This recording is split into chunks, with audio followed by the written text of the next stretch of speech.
Hello. My name's Holly Walsh and I hate trendy bars. Now I know what you're thinking, what's wrong with a stylish, cosmopolitan bar aimed at people who enjoy great drinks and food in a contemporary environment? What? Everything. I don't want to drink anywhere where an estate agent feels at home. Why would I want to spend the evening in an overpriced, overcrowded, pretentious night spot when I could be watching a play, flying a kite, or shoplifting? Near where I live in London, you can't move for trendy bars.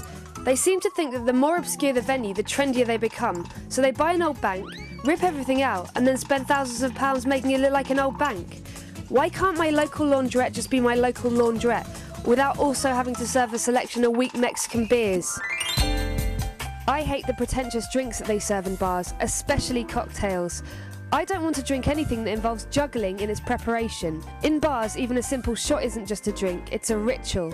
At least you know where you are with a pint of beer. You have no idea where you are with a tequila slammer.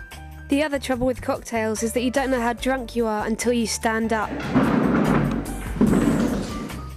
This woman is so drunk, her face has become pixelated. I was in a bar the other day and this waiter came over to me with this really fancy cocktail and I was like, oh, thanks a lot, but I didn't order this drink. And he said, excuse me, madame, it's from the gentleman at the bar? And I looked over and there was this guy standing there with what I can only describe as rapey eyes. And I was like, this is a weird situation to be in. Like, this is the only occasion I can think of where a stranger buys another stranger a present that they didn't even ask for and expects them to be grateful. Like, there's never an occasion when, say, you're in a pet shop and some guy comes up to you and says, excusez-moi, madame, this is from the gentleman by the cat food, and gives you a tortoise. I mean, that would never happen. I guess on the plus side you'd be able to tell if your tortoise was spiked with Rohypnol, but they look drowsy at the best of times. Trendy bars often have wacky little signs as well, as though the only way their clientele can understand instructions is if they're conveyed in ironic phrases. And most of these bars have outdoor heaters. You stand in the rain while half your face gets barbecued and the other half is numb with cold.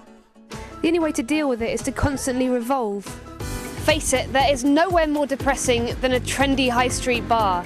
Like teenage girls, these bars think they're hip and unique, but really they're just depressing and unoriginal. Also like teenage girls, there's often a queue of teenage boys trying to blag their way in. I prefer somewhere a bit more soul and a bit less arsehole. I want somewhere a bit more special. Cheers.